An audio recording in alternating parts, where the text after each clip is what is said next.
Hola a todos. Hoy vengo a hablaros de la distorsión, sus tipos, sus características y por tanto sus consecuencias. Distorsiones originadas en el amplificador. Una onda sinusoidal, como hemos visto, tiene tres parámetros: la amplitud, la frecuencia, el número de ciclos, y la fase, si es la fase positiva o si es la fase negativa. Además, como ya vimos también en un anterior post, cualquier onda se puede descomponer en una suma de varias ondas sinusoidales, es decir, la fundamental y todos los armónicos que la componen.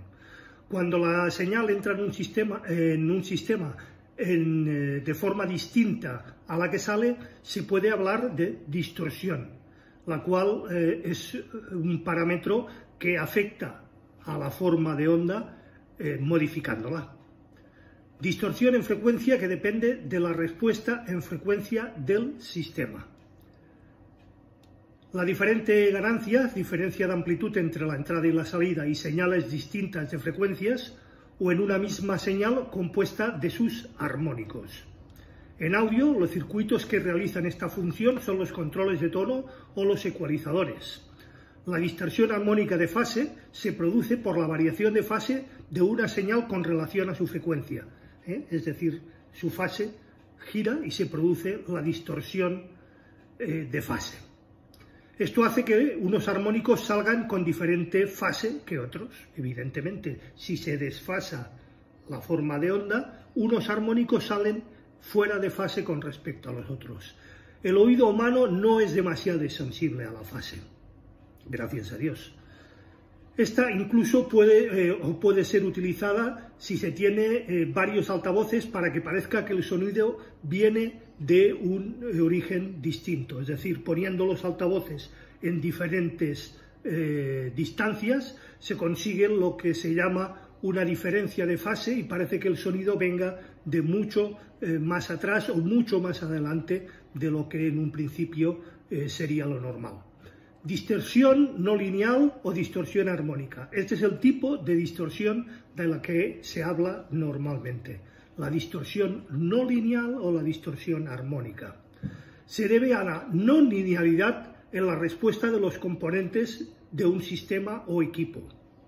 Este tipo de distorsión se produce si la entrada sinusoidal y la salida aparecen armónicos o que si en la entrada está compuesta por varias frecuencias y aparecen subarmónicos, forzados, no naturales. Distorsión por intermodulación. Sucede cuando en presencia de dos o más tonos sinusoidales en la entrada se obtiene a la salida los tonos originales más otros tonos que resultan de la suma y las diferencias de estas frecuencias, es decir, los armónicos pares y los armónicos impares. Este efecto ocurre cuando las señales originales están en diferente parte de la curva de la transferencia del elemento amplificador, generalmente por ser de diferentes amplitudes. Es decir, una tiene una amplitud y la otra tiene otra amplitud.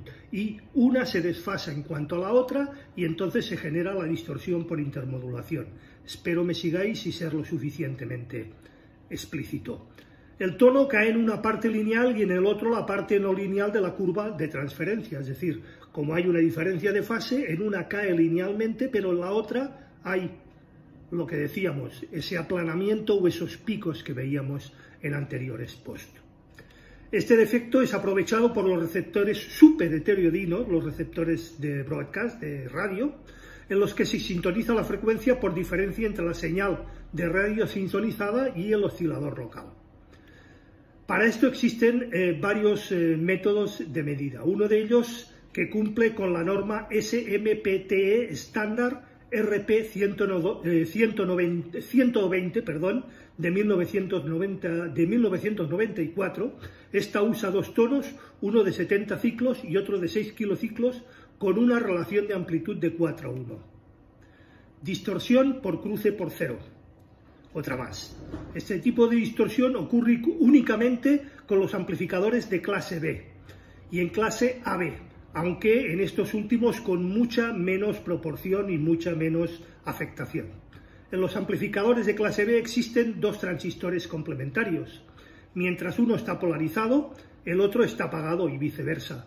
Cuando la onda de la señal cruza por cero, es decir, cuando el ciclo positivo está en el punto cero y empieza el cruce negativo, existe un tiempo en cuanto que ninguno de los dos transistores está polarizado y ahí se produce una distorsión por cero, es decir, la curva debería ser continua, deja de ser continua y se produce esta distorsión. Distorsión por intermodulación de transistores, distorsión que ocurre fuera del amplificador, distorsión Doppler. La distorsión Doppler es cuando se utiliza un altavoz de rango extendido, full range, y cuando en el baffle no hay suficiente división en el espectro de audio o número de altavoces, como para evitar este efecto que ocurre con el siguiente fenómeno.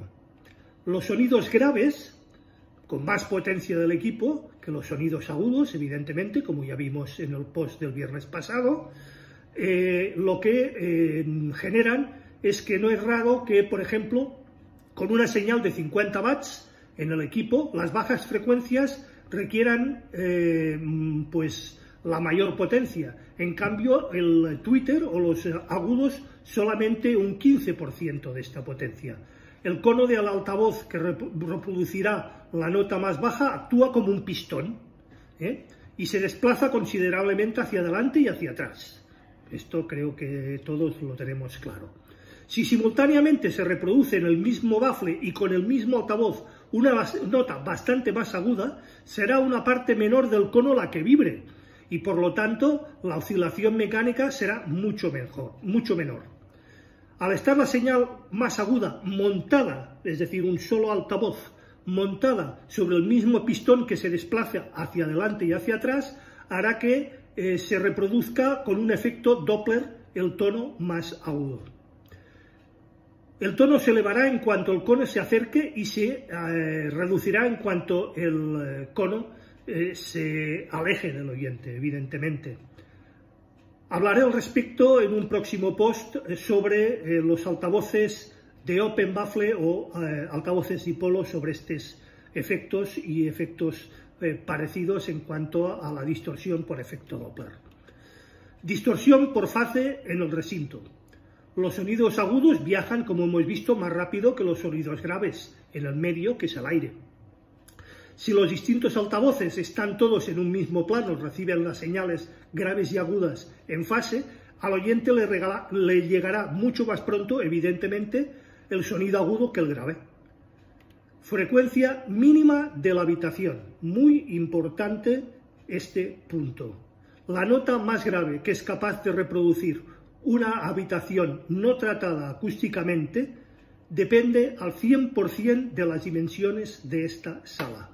Una sala normal no bajará más allá de los 50-60 Hz, por mucho que nos empeñemos. Las dimensiones de una sala normal no nos permiten bajar más allá de los 50-60 Hz, por muchos subgraves, por muchos 15 pulgadas, por muchos 18 pulgadas o por muchos 20 pulgadas que algunos llegan a colocar como subgraves. En una sala de forma paralelepípedo, es decir, una caja de zapatos, el rectángulo, forma paralelepípedo en rectángulo, la caja de zapatos, la frecuencia mínima aproximadamente es la que tiene como longitud de onda la tercera parte de la diagonal de este paralelepípedo. Podéis calcular la frecuencia mínima que será capaz de reproducir vuestra habitación tomando las medidas de dicha habitación y calculando la diagonal. Y la longitud de onda en una tercera parte será la longitud de onda o frecuencia mínima de nuestra habitación.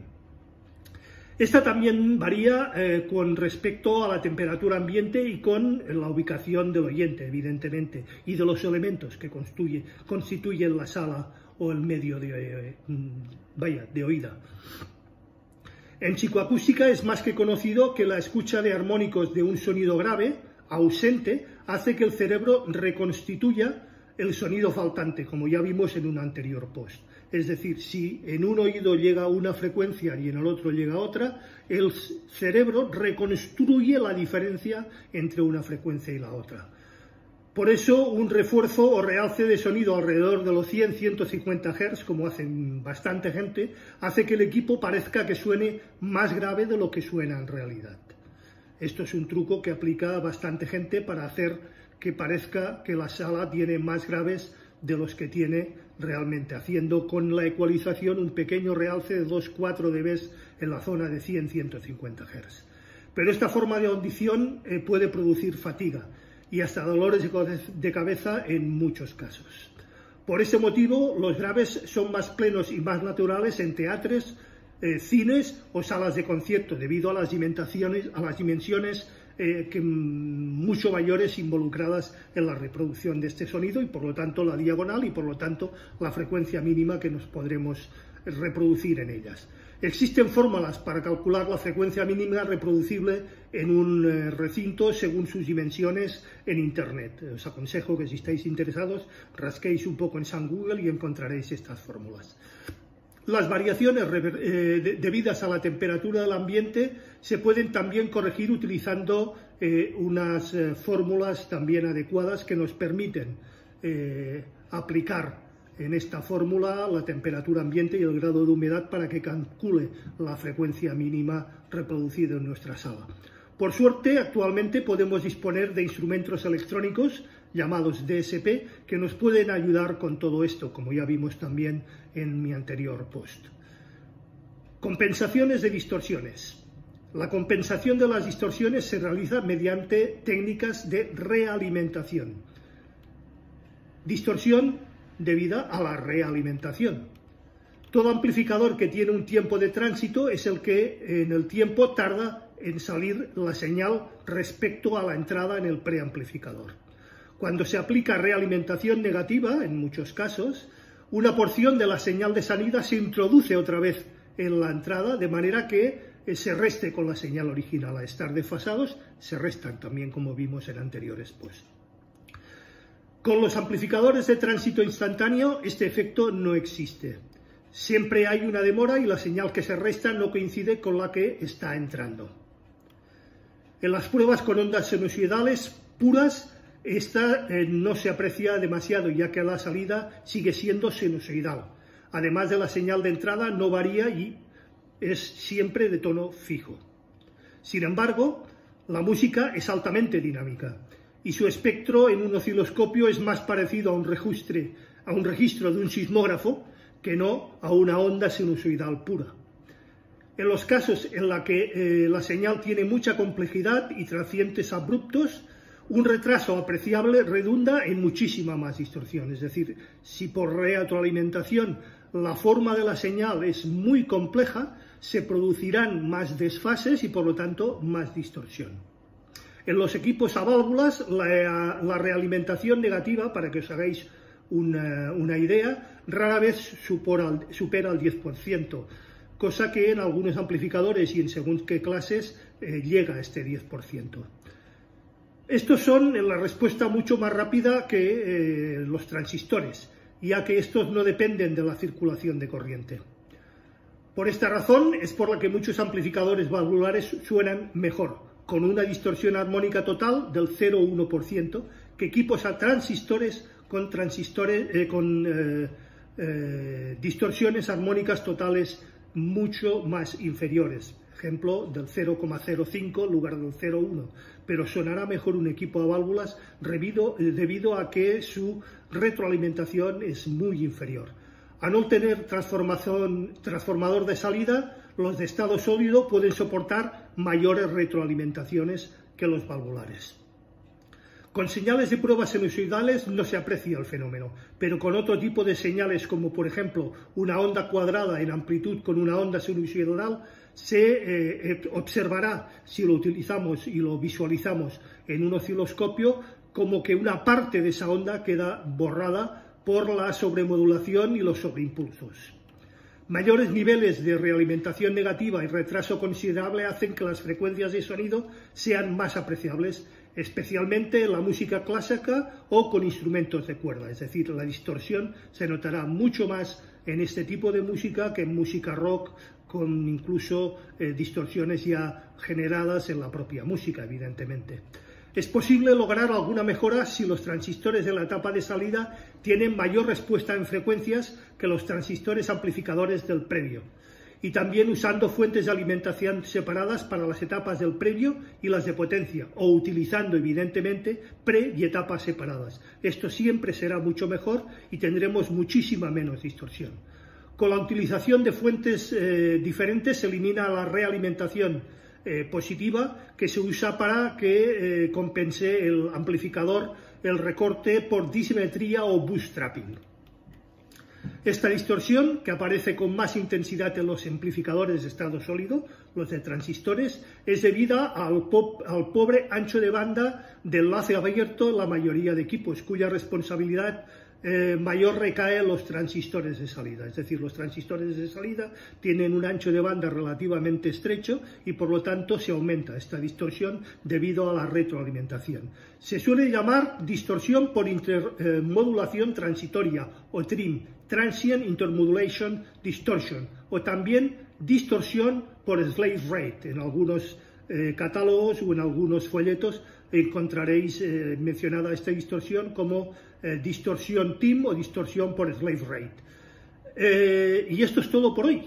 Espero haber aportado un granito más en el conocimiento de las distorsiones en nuestros equipos, en nuestros altavoces, en nuestros amplificadores, en nuestras etapas, en nuestros pres. Como siempre, quedo abierto y espero comentarios que serán debidamente y puntualmente respondidos. Recordad, si os ha gustado, le dais al like, por favor, compartid el post, suscribiros si no lo estáis ya, y acordaros de darle a la campanilla gris para que YouTube os mantenga al día de cualquier novedad en el canal.